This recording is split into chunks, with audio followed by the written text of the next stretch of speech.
Mexican drug cartel has died after a gunfight with Mexican authorities. Local officials attempting to take the man who went by the nickname El Peris. They built empires on fear and fire.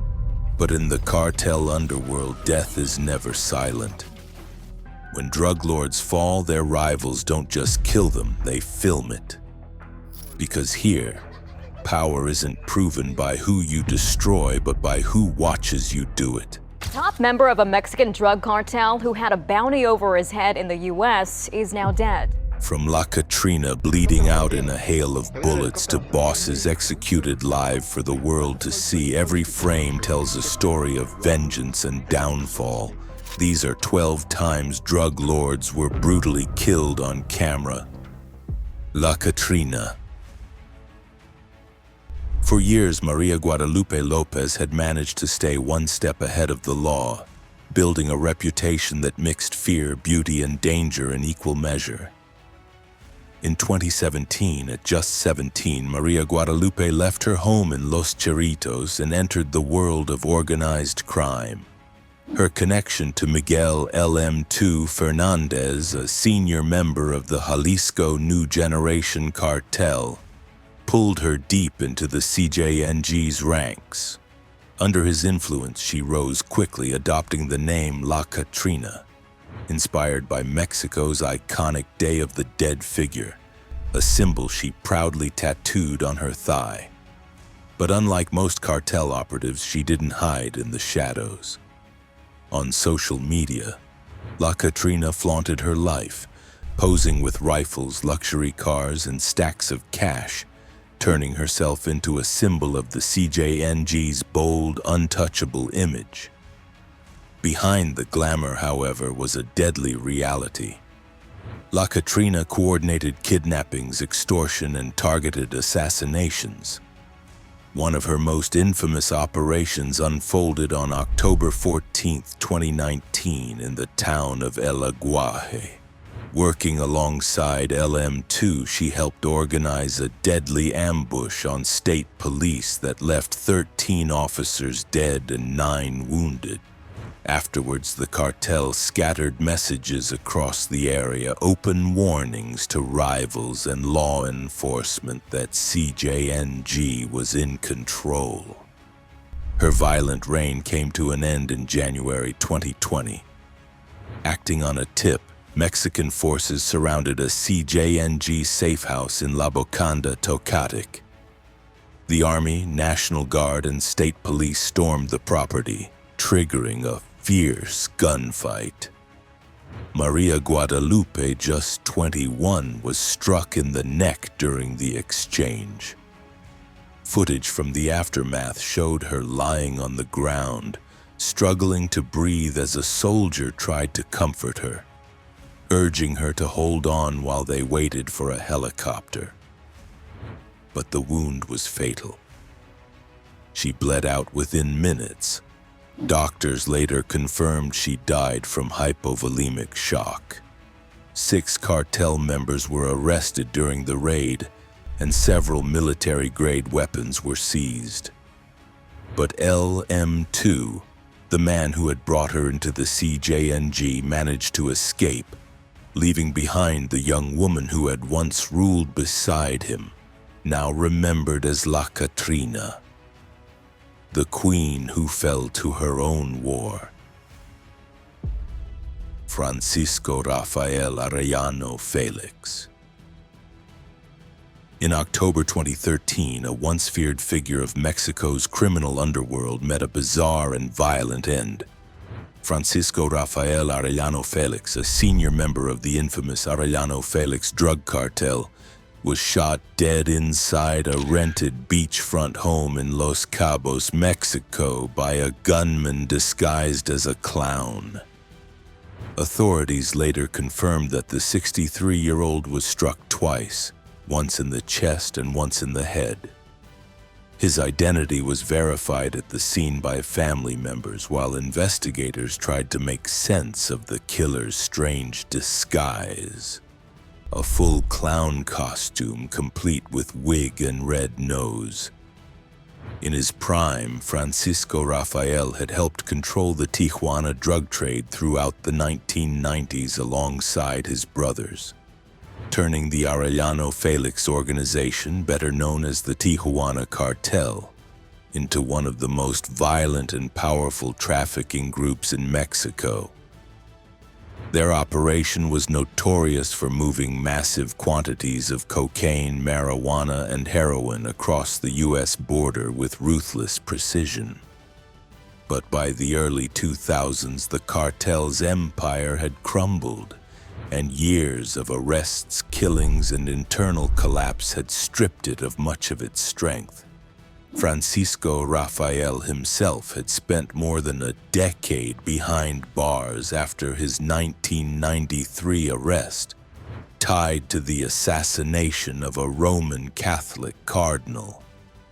Though the family's influence had faded, security analysts believed the cartel's remnants remained under the control of the Arellano Felix family. Still, the image of a once dominant kingpin gunned down by a man in clown makeup served as a haunting symbol of how far the Tijuana empire and its founders had fallen. El Cholo. Once an influential figure in Mexico's underworld, particularly in Jalisco, Carlos Enrique Sanchez Martinez, better known as El Cholo, rose through the ranks of the Jalisco New Generation cartel as one of Nemesio Oseguera Cervantes's most trusted allies. To many, he was more than just a lieutenant. He was El Mencho's compadre, a title that reflected their deep personal bond. But in 2017, that alliance shattered. What began as mutual loyalty turned into open war, igniting one of the CJNG's bloodiest internal conflicts. The breaking point came after the murder of El Colombiano, a major financial operator for the cartel. El Mencho blamed El Cholo for the hit and branded him a traitor. Rather than submit, El Cholo fought back. He joined forces with Eric Valencia Salazar, known as L85, and together they formed the Cartel Nueva Plaza, a splinter group created to challenge CJNG's dominance across Jalisco. With reported support from the Sinaloa cartel's El Mayo Zambada, they gained access to weapons, funding, and manpower. Their goal was clear: seize control of key drug routes across Jalisco, Colima, Nayarit, and Michoacán. But their rebellion unleashed chaos. Cities like Zapopan, Tonalá, Tlajomulco de Zúñiga, and Tlaquepaque descended into violence as both sides fought for control. El Cholo's faction became known for its ruthless tactics. In February 2020, they were linked to the massacre of 11 construction workers in Tonalá, an attack meant to heat the plaza, destabilizing CJNG's control and exposing any weakness within its ranks. Some believed El Cholo's timing was deliberate, exploiting rumors that El Mencho was gravely ill. But no matter how bold his moves were, El Cholo was outmatched. The CJNG's power and reach were simply greater. In the end, it was only a matter of time before the fight turned fatal. On March 18, 2021, El Cholo was captured by CJNG gunmen. Soon after, a video appeared online. In it, a handcuffed and beaten El Cholo confessed to multiple crimes, including the Tonalá killings.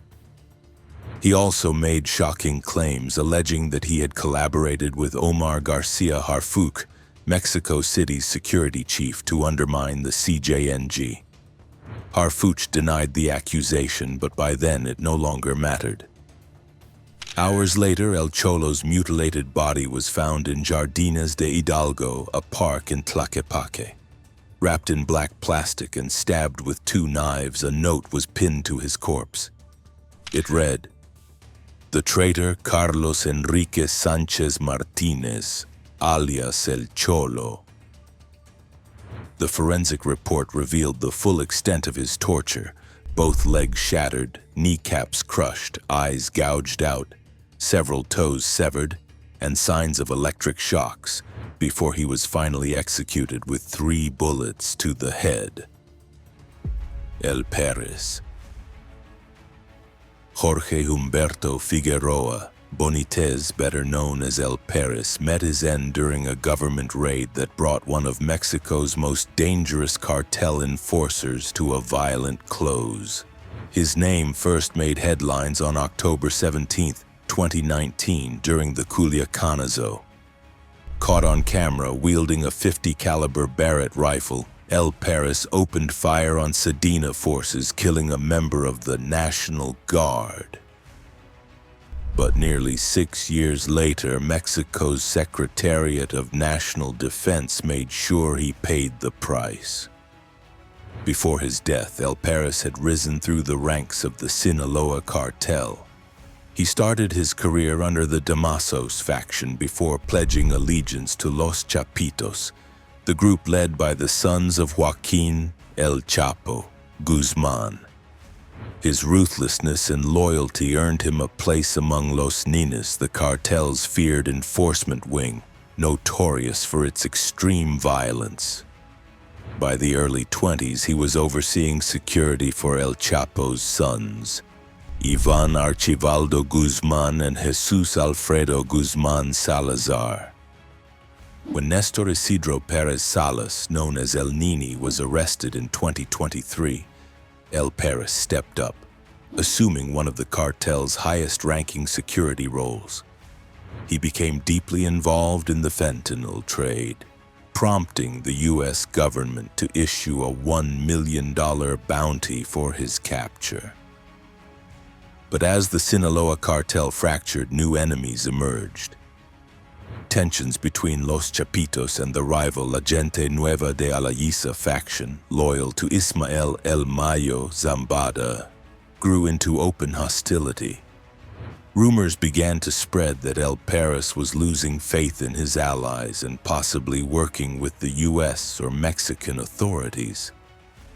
Some even claimed he had helped capture El Mayo himself, fueling speculation and distrust.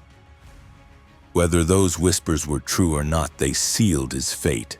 The $1 million bounty and cartel rivalries made him a marked man.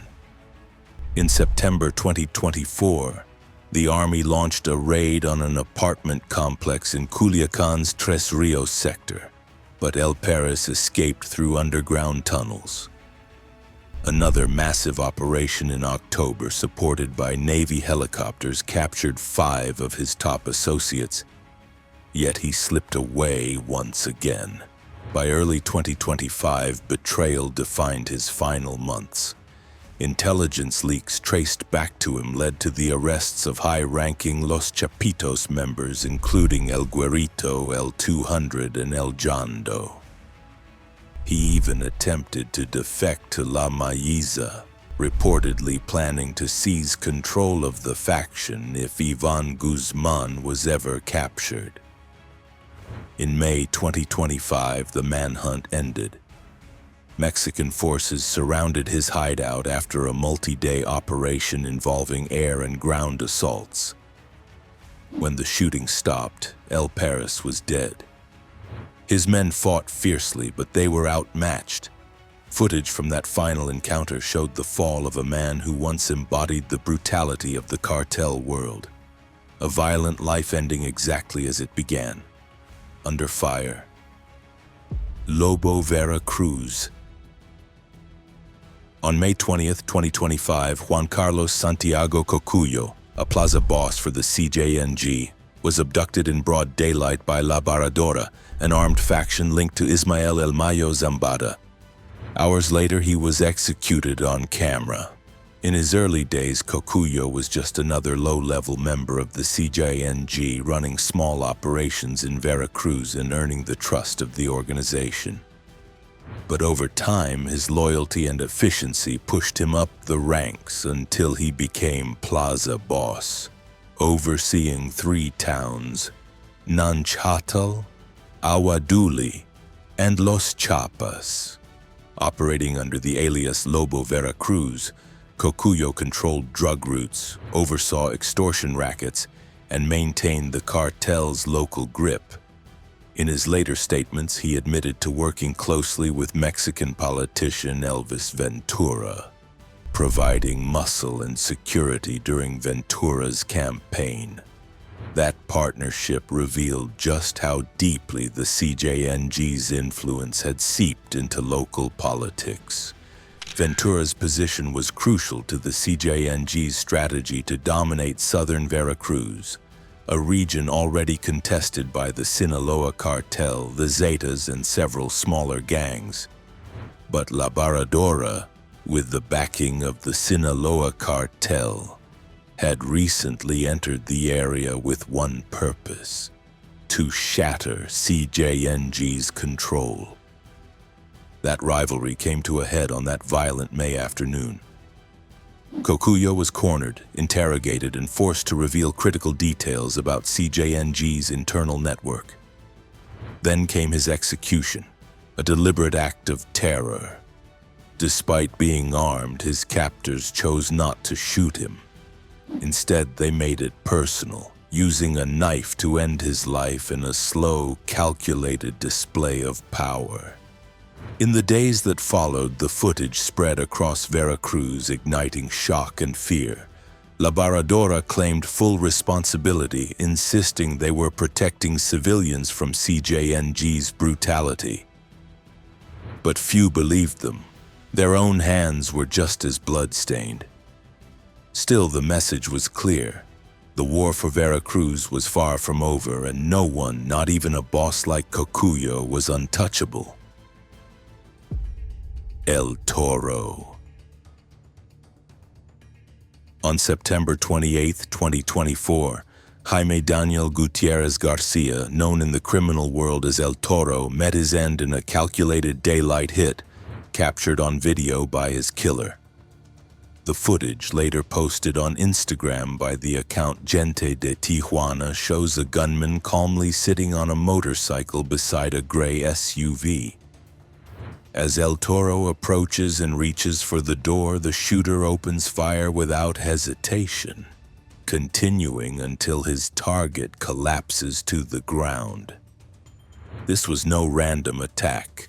It was the result of a long-running vendetta, likely ordered by rivals within the Sinaloa cartel, specifically the faction led by Alfonso Arzate Garcia, also known as El Aquiles, aligned with Ismael El Mayo Zambada. Many believe the killing was retribution for a series of violent acts tied to El Toro, including the mistaken murder of a young boy in Culiacan on January 7, 2024, a hit allegedly authorized by Gutierrez Garcia himself. El Toro had already survived death more than once. The first attempt came soon after the child's killing, when armed men in 2 trucks attacked and firebombed a ranch in Las Delicias de San Miguel, only to find that El Toro wasn't there. The second strike occurred on February 26, 2024, inside the upscale Cumbres de Arias neighborhood in Tijuana. Disguised as movers, at least 8 hitmen believed to be from the Sinaloa cartel stormed the gated community in a U-Haul truck. They rammed through the gates and unleashed gunfire on a house along Avenida Via Toscana where El Toro had been living for nearly 3 years. His guards returned fire, turning the quiet streets into a war zone that raged for almost 20 minutes. Somehow, El Toro escaped once again, along with 4 of his men. 7 attackers were captured, 1 was injured, and police seized their weapons and tactical gear. After that, Gutierrez Garcia disappeared from public view, constantly on the move and heavily guarded. Eventually, he settled in Tijuana, trying to stay hidden, but the calm wouldn't last. On that final day, for reasons unknown, El Toro was without his usual protection. His assassin was waiting, camera in hand, ready to send a message. In one brief, brutal act, the man who had survived ambushes and manhunts was silenced, and his downfall was broadcast for all to see. Magdaleno Meza. Honduran drug lord Magdaleno Meza met a brutal end, shot and stabbed to death inside prison while guards stood by and did nothing. The entire scene was caught on surveillance cameras, a chilling glimpse into how deep corruption runs within Honduras's prisons. Before his death, Meza had already built a notorious reputation in the country's criminal underworld. Back then, he was known by his real name, Neri Lopez Sanabria, and worked closely with powerful traffickers like Victor Hugo Diaz Morales and Devis Rivera Maradiaga, the top figures of the Cachiros crime family. But when those same men later turned informants for U.S. authorities, Meza went into hiding, determined to erase every trace of his past. He faked his death, underwent plastic surgery, and even changed his name to Magdaleno Meza Funes. It was an elaborate disguise, but it didn't last. On June 5, 2018, Honduran police finally tracked him down. Inside his vehicle, officers uncovered a hidden compartment filled with weapons, grenades, nearly $190,000 in cash, and 9 spiral-bound notebooks detailed drug ledgers that would soon shake the country's political elite. Those notebooks contained records of massive cocaine shipments and named influential figures, including Juan Antonio Tony Hernandez, a former congressman and brother of then-President Juan Orlando Hernandez. The ledgers later became key evidence in Tony Hernandez's U.S. federal trial in New York, October 19. Exposing the deep connection between organized crime and Honduras's highest offices. After his arrest, Meza was sent to El Pozo prison, a maximum security facility in Ilama, Santa Barbara. His lawyer, Carlos Chaitur, repeatedly warned that Meza's life was in danger, not just from inmates, but because of what he knew. Chajtor believed U.S. prosecutors might soon request his extradition, in which case Meza could directly implicate the Honduran president himself. Then, on October 26, 2019, the warnings proved true. Surveillance footage captured Meza speaking with guards when a nearby cell door suddenly opened. The guards quickly stepped aside as a group of inmates rushed out, firing and stabbing him relentlessly. The assault lasted barely 40 seconds. When the gun jammed, they kept stabbing until Meza lay motionless on the floor. The footage showed guards retreating even as attackers ordered them to stay back. A scene that looked less like chaos and more like coordination. Whether it was an inside job remains uncertain, but suspicion has lingered ever since. Soon after, prison director Pedro Aldefonso Armas was dismissed, then murdered. The government quickly dismissed Meza's killing as a simple cartel dispute, burying a case that still stands as one of the most disturbing examples of power, silence, and betrayal in Honduras's war on drugs. El Chore. Within the Sinaloa cartel's powerful Los Chapitos faction, one name carried particular weight: El Chore. More than just an enforcer, he ruled as the plaza boss of El Dorado, a newly established municipality in Sinaloa that became a vital hub for the cartel's expanding empire. His reputation for violence and control made him both feared and respected across the region. Before aligning himself with Los Chapitos, El Chore had served under Damaso Lopez Serrano, one of the Sinaloa cartel's top figures. As a trusted sicario, he helped secure critical drug routes and eliminate rivals throughout Sinaloa, a state long synonymous with fentanyl and meth production. But in 2017, everything changed. When tensions erupted between the Damasos and Los Chapitos, El Chore switched allegiance, joining forces with Ivan Archivaldo Guzman Salazar, son of Joaquin El Chapo Guzman. That same year, Los Chapitos launched a bloody campaign to wipe out their former allies, and El Chore emerged from the chaos as the undisputed plaza boss of El Dorado. Under his command, El Dorado became a strategic stronghold for Los Chapitos. He oversaw production, trafficking, and territorial defense, ensuring that rival groups loyal to Ismael El Mayo Zambada stayed far from their turf. But his growing influence also made him a high-value target for the Mexican government. By mid-2024, authorities had intensified surveillance on El Chore's operations. The military had seized a ranch connected to him in La Flor, signaling the noose was tightening. Then on June 23, 2024, they made their move. At dawn, soldiers surrounded a trailer yard in Sanchez Celis where El Chore and his men were hiding. Almost immediately, gunfire erupted, igniting a fierce 40-minute battle. Dozens of Sedena units joined the assault, supported by armed helicopters that rained fire from above.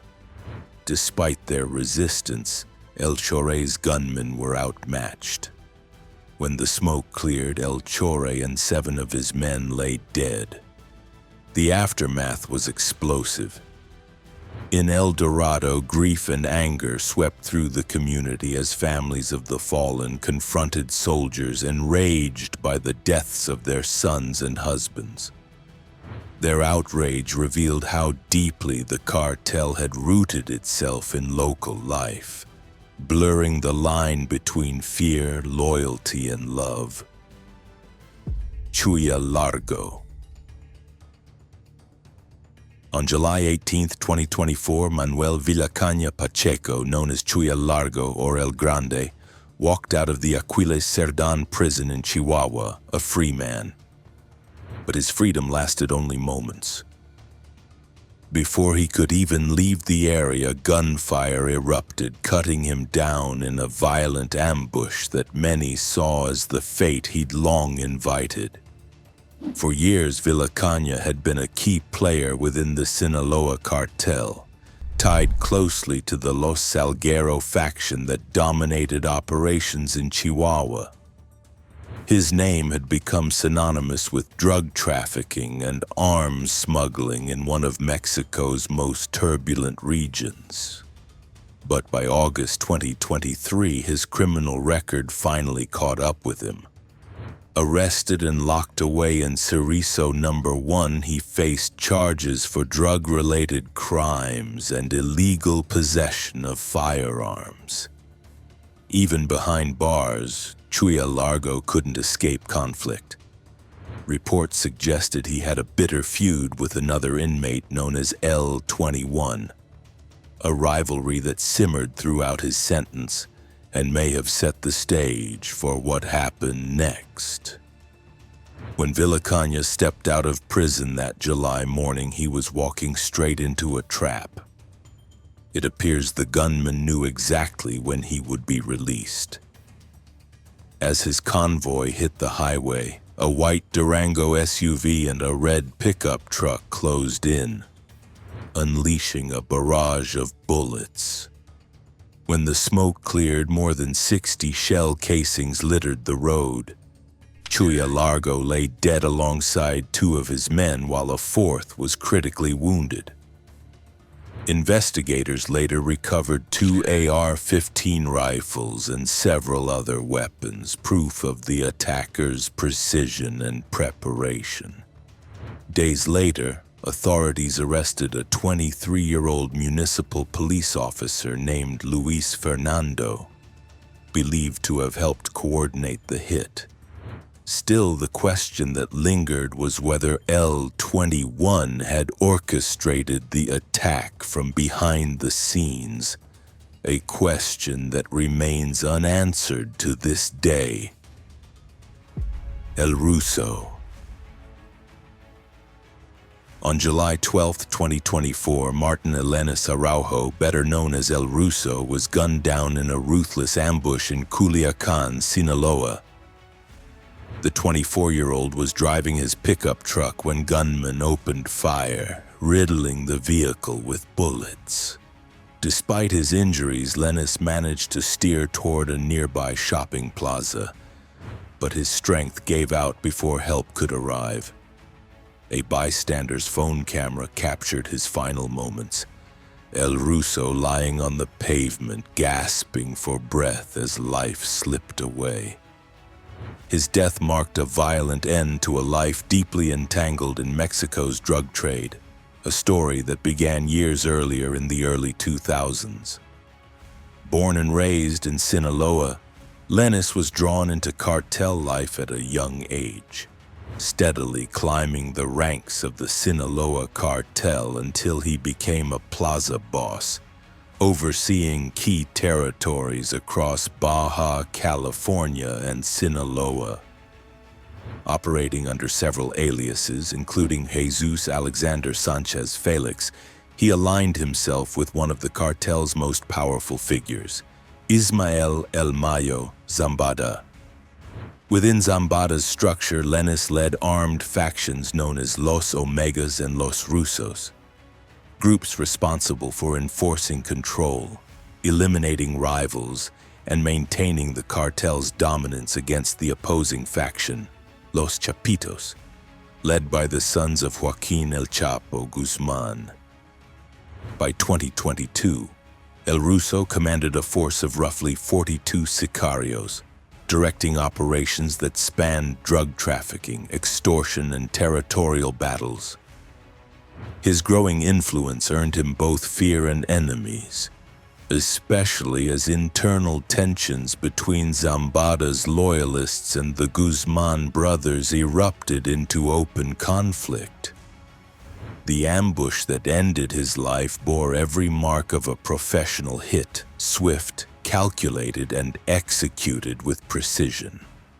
Though no group claimed responsibility, most believed it was orchestrated by Los Chapitos, continuing the bloody feud dividing the once unified Sinaloa cartel.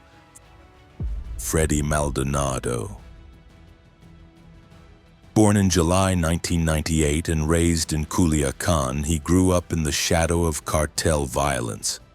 By his late teens, Jose Alfredo Maldonado Jimenez, better known as Freddy Maldonado, or by his nickname La Kendra, had already drawn the attention of local authorities and eventually became entangled with the Sinaloa cartel. Exactly how deep his ties ran remains unclear, but it was enough to make him a target. On July 14, 2018, at 9 in the morning, 2 armed men entered a home located on Prolongacion Miguel Hidalgo Avenue in the Reforma neighborhood. They forcibly took a 20-year-old young man, Jose Alfredo Sanchez Jimenez, and drove off with him in a car headed to an unknown location. The 2 men were carrying handguns and did not wear masks. After entering the stylist's home, they told him to get into a gray vehicle parked outside. Although he tried to resist, the men managed to intimidate him with their weapons before speeding away in front of his family and neighbors. Hours later, he appeared in that now infamous video surrounded by gunmen wielding AK-47s and AR-15. Freedy was being questioned about alleged kidnappings and murders, including the killing of a minor supposedly ordered by someone known as El Mamito. The interrogation didn't seem like a search for truth. It looked staged, a calculated display of dominance meant to show CJNG's growing power in Sinaloa. Whether his confessions were genuine or forced, it didn't matter. The outcome was already decided. The next video was far more graphic. His body had been hacked into pieces, likely with an axe. One of the men even held up his severed head for the camera, a deliberate act of terror meant to send a chilling warning to rival cartels. Elvago. 18-year-old Omar Flores, known as Elvago, wasn't a major figure in Mexico's drug trade, but he was on his way up. Working under La Familia Michoacana, a cartel infamous for its brutality, he operated mainly across Michoacan and the state of Mexico. Recruited as a hawk and later as a sicario, his job was deadly and straightforward: to kill on command. For that, he earned just 5,000 pesos a month, roughly $220. But in 2020, the balance of power shifted. The Jalisco New Generation Cartel, or CJNG, launched an all-out assault to seize La Familia's territories and drug routes. What followed was a wave of violence that swept through the region, and Omar was caught right in the middle of it. Captured by CJNG gunmen, Elvago became a living warning. Instead of executing him immediately, they turned his capture into a spectacle. A video that later spread online showed him battered and terrified, his face swollen and bruised. One sicario pressed an AR-15 to his head, while another held a curved blade beneath his chin. Under interrogation, Omar confessed to working for a commander called El Fiero who controlled multiple territories or plazas. He listed LZ and the Double Sphinxes as part of their turf and admitted taking part in violent operations in Huetamo, Michoacan. At one point, he even claimed that the CJNG was more disciplined and organized than La Familia Michoacana, words likely forced out under unbearable pressure. But mercy was never part of the plan. Moments later, the video took a horrific turn.